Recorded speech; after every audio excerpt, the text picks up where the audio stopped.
जय भीम नमो बुद्धाय. मित्रांनो, आज आपण बघणार आहोत भगवान बुद्धांनी सांगितलेला कर्मसिद्धांत. आर्य सत्य, दुःख निरोधगामिनी प्रतिपदा, आर्य अष्टांगिक मार्ग, सम्मा कम्मंतो सम्यक कर्मांत. भिक्खूंनो, सम्यक कर्मांत म्हणजे काय? भिक्खूंनो, एखादा मनुष्य जीवहिंसा करण्याचे सोडून जीवहिंसेपासून दूर राहतो. तो काठीचा उपयोग करीत नाही, शस्त्राचा उपयोग करीत नाही. तो पापभीरू, दयावान आणि सर्व प्राणी मात्रांवर अनुकंपा करणारा असतो. तो मनुष्य चोरी करण्याचे सोडून चोरी करण्यापासून दूर राहतो. चोरी न करता जे मिळते त्याचेच तो ग्रहण करतो. तो दुसऱ्याचा माल गावात असो किंवा जंगलात असो त्याची तो चोरी करत नाही. ती मनुष्य कामोपभोगाचा जो मिथ्याचार आहे तो सोडून कामोपभोगाच्या मिथ्याचारापासून दूर राहतो. तो अशा स्त्रीशी कामोपभोग करीत नाही की जी आपल्या आईच्या घरात आहे, पित्याच्या घरी आहे, धर्माने मानलेली मुलगी आहे, जिचा कोणाशी विवाह झाला आहे, जी दासी आहे आणि जी गळ्यात माळा घालून नाच करणारी आहे. भिक्खूंनो, याला सम्यक कर्मांत असे म्हणतात. सम्यक कर्मांत त्याचा अर्थ ठीक कर्म, योग्य कर्म, निर्मल कर्म हे मिथ्या कर्मांताच्या विरुद्ध आहे. सम्यक कर्मांत पंचशिलातील पहिल्या 3 शिलांचा म्हणजे हिंसा न करणे, चोरी न करणे आणि व्यभिचार न करणे यांचा समावेश होतो. 4थे शील हे सम्यक वाचा मध्ये मोडते, तर दारू वगैरे मादक पदार्थ न पिणे या 5व्या शिलाचा भंग झाला तर मनुष्य हिंसा करण्यास, चोरी करण्यास, व्यभिचार करण्यास आणि खोटे बोलण्यास मागे पुढे पाहत नाही. म्हणून 5वे शील हे सर्वव्यापी समजून माणसाने त्याचे काटेकोरपणे पालन केले पाहिजे. भगवान बुद्ध म्हणतात, मूर्ख मनुष्य कोणता आणि संत पुरुष कोणता हे माणसाच्या आचरणावरून ओळखावे. माणसाच्या आचरणामुळेच प्रज्ञेला उजाळा येतो. ज्याच्याजवळ 3 दुर्गुण आहेत त्याला मूर्ख म्हणावे. कोणते 3? शरीराचे दुराचरण, दृष्ट भाषा आणि दृष्ट विचार. ज्याच्याजवळ 3 सद्गुण आहेत त्याला संत म्हणावे. कोणते 3? शरीराचे शुद्ध आचरण, उचित भाषा आणि मनातील सद्विचार. बुद्ध धम्मातील नीतिबोधाबद्दल एक गोष्ट प्रामुख्याने लक्षात येते आणि ती म्हणजे बुद्ध धम्मात कोणत्याच गोष्टीबद्दल सक्ती किंवा जबरदस्ती नाही. धम्मातील शिकवणुकीप्रमाणे वागणे, न वागणे किंवा त्याविरुद्ध वागणे हे सर्वस्वी ज्याच्या त्याच्यावर अवलंबून आहे. चांगली कर्मे केली तर त्याचे चांगले फळ मिळेल आणि वाईट कर्मे केली तर त्याचे वाईट फळ मिळेल. भगवान बुद्धांच्या उद्देशाप्रमाणे चालायचे की न चालायचे हे ज्याचे त्याने ठरवायचे आहे. भगवान बुद्ध फक्त मार्गदर्शक आहे. इतर धर्म संस्थापकांनी आपापल्या धर्मानुयायांना जशा आज्ञा केल्या आहेत तशा आज्ञा भगवान बुद्धांनी आपल्या धर्मात दिल्या नाहीत. त्या अनुत्तर शिक्षकाने कोणत्याही सुज्ञ बुद्धीच्या माणसाला पटेल अशाच शब्दात चांगले काय आणि वाईट काय आहे आणि त्यांचे भलेपुरे परिणाम काय असतात ते सांगितले आहे. भगवान बुद्ध म्हणतात, भिक्खूंनो, दुष्कर्मे सोडून द्या. दुष्कर्मे सोडता येतात. जर दुष्कर्मे सोडता येणे शक्य नसेल तर मी तुम्हाला तसे म्हणालो नसतो. ती सोडता येतात म्हणूनच मी तुम्हाला म्हणतो की भिक्खूंनो, दुष्कर्मे सोडून द्या. भिक्खूंनो, सत्कर्मे करा. सत्कर्मे करता येतात. जर सत्कर्मे करता येत नसतील तर मी तुम्हाला तसे म्हणालो नसतो. ती करता येतात म्हणूनच मी तुम्हाला म्हणतो की भिक्खूंनो, सत्कर्मे करा. जर सत्कर्मे केल्यामुळे नुकसान आणि दुःख होत असते तर मी तुम्हाला म्हणालो नसतो की सत्कर्मे करा. पण त्यामुळे सुख समाधान मिळत असल्यामुळेच मी म्हणतो की भिक्खूंनो, सत्कर्मे करा. हिंसा करणे, चोरी करणे आणि व्यभिचार करणे ही 3 शारीरिक दुष्कृत्य आहेत. हिंसा. 1. प्राणी जिवंत असला पाहिजे. 2. तो प्राणी आहे याचे भान असले पाहिजे. 3. त्याला मारणे हा मनात हेतू असला पाहिजे. 4. त्याला मारण्याच्या हेतूने तशी कृती केली पाहिजे. 5. अशा कृतीमुळे त्या प्राण्याचा मृत्यू झाला पाहिजे. जर या 5ही अटी पूर्ण झाल्या तरच त्या माणसांकडून हिंसा झाली असे समजावे. अहिंसा. पंचशिलामधील पहिले शील कोणत्याही प्राण्यांची जीवहिंसा न करण्याबद्दलचे आहे.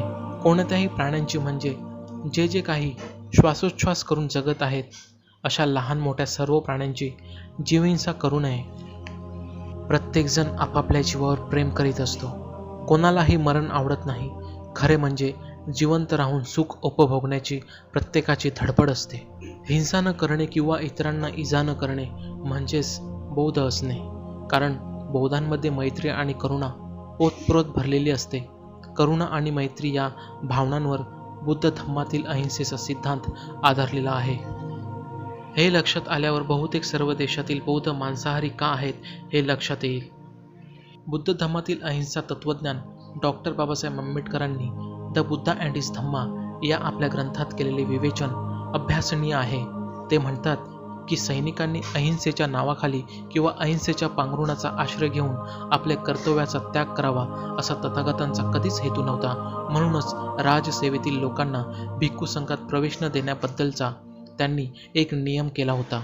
पिंडपाताच्या वेळी भिक्खूंच्या भिक्षापात्रात भिक्षा म्हणून कोणी मांस दिले तर ते खाण्याला भगवान बुद्धांचा विरोध नव्हता. भिक्षा म्हणून दिलेले मांस भिक्खूंनो खाऊ नये या देवदत्ताच्या आग्रहाला भगवान बुद्धांचा विरोध होता. जीवहत्येची इच्छा व जीवहत्येची आवश्यकता यांमध्ये भगवान बुद्ध फरक करत असत. ज्या ठिकाणी जीवहत्या करण्याची आवश्यकता असते त्या ठिकाणी त्यांनी जीवहत्येला प्रतिबंध केला नाही. पण ज्या ठिकाणी जीवहत्येची इच्छा ह्याशिवाय जीवहत्येला दुसरे कारण नसते त्या ठिकाणी त्यांनी जीवहत्येला प्रतिबंध केला. जीवहत्येची आवश्यकता आहे की नाही याचा निर्णय भगवान बुद्धांनी व्यक्तीवर सोपविला आहे. एखादा प्राणी खास त्यांच्या जेवणासाठी मारला असेल आणि तो प्राणी मारताना त्यांनी पाहिला असेल तर ते मांस खाण्यास भिक्खूंना मनाई केली होती. भिक्खूंना तो प्राणी त्यांच्या जेवणासाठी खास मारला आहे असे सांगण्यात आले असेल तर ते मांस खाण्यास भिक्खूंना प्रतिबंध होता. तो प्राणी त्यांच्या जेवणासाठी खास मारला आहे अशी शंका आली तर असे मांस खाण्यास त्यांनी मनाई केली होती. पण जर भिक्खूंनी प्राणीहत्या करताना पाहिले नसेल किंवा तो प्राणी त्यांच्या खाण्यासाठी मारला आहे असे त्यांना कोणी सांगितले नसेल किंवा त्यांना तशी शंका आली नसेल तर ते मांस खाण्यास भिक्खूंना परवानगी होती. चोरी. मालमत्ता दुसऱ्याच्या ताब्यात असली पाहिजे. ती दुसऱ्याच्या ताब्यात आहे हे माहिती असले पाहिजे. चोरी करण्याचा हेतू मनात असला पाहिजे. चोरी करण्याच्या हेतूने तसे कृत्य केले असले पाहिजे. त्या कृतीने मालमत्ता घेतली गेली पाहिजे. या सर्व अटी पूर्ण झाल्या तरच न दिलेली वस्तू घेतली म्हणजे चोरी केली असे म्हणता येईल. पंचशिलेतील दुसरे शील जे दिले गेले नाही ते न घेतल्याबद्दलचे म्हणजेच चोरी न करण्याबद्दलचे आहे. श्रीमंत माणूस असा आपला सोयीस्करपणे समज करून घेत असतात की गरीब माणसे सहसा चोरी करतात. पण गुणात्मक दृष्टीने आणि संख्यात्मक दृष्टीने सुद्धा असे आढळून येते की श्रीमंत माणसेच गरीब माणसांपेक्षाच जास्त चोऱ्या करतात. गरीब माणसे केवळ गरजेपोटी जीवन जगण्यास आवश्यक म्हणून कदाचित चोऱ्या करीत असतील तर श्रीमंत माणसे केवळ लोभामुळे चोऱ्या करीत असतात. प्रत्येकाने लोभ सोडून द्यावा कारण लोभ हा आध्यात्मिक प्रगतीच्या मार्गातील एक मोठा अडसर आहे. कामेसु मिथ्याचार. ज्या स्त्री किंवा पुरुषाबरोबर केलेला लैंगिक आचार हा मिथ्याचार म्हणून गणला जातो अशी व्यक्ती स्त्री किंवा पुरुष असली पाहिजे. अशा व्यक्तींशी लैंगिक संभोग करण्याची इच्छा असली पाहिजे. असा संभोग करण्यासाठी कृती केली पाहिजे. त्या संभोगापासून आनंद मिळाला पाहिजे. या सर्व अटी पूर्ण झाल्या तरच कामभोगातील मिथ्याचार झाला असे मानता येईल.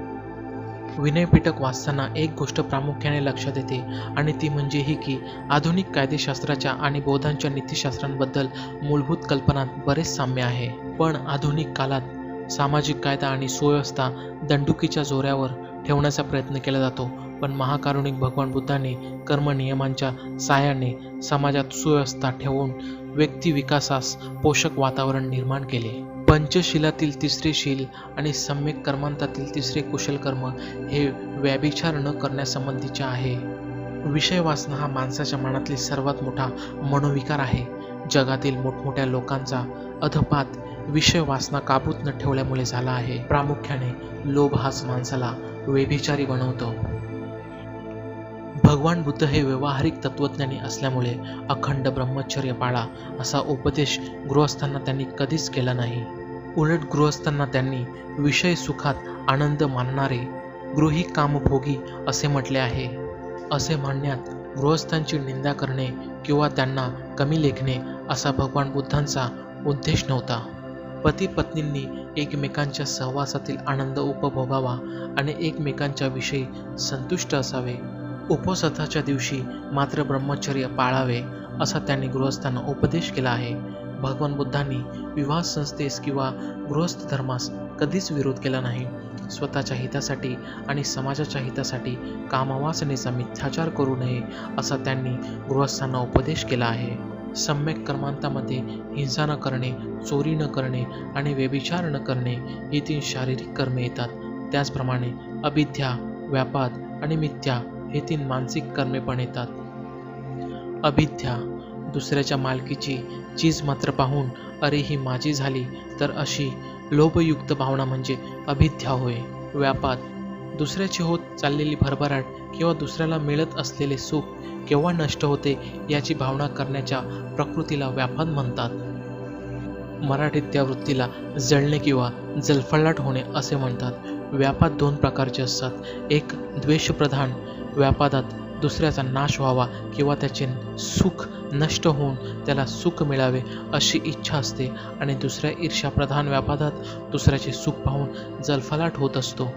मिथ्यादृष्टी, जी विपरीत दृष्टीने पाहते ती मिथ्यादृष्टी आहे.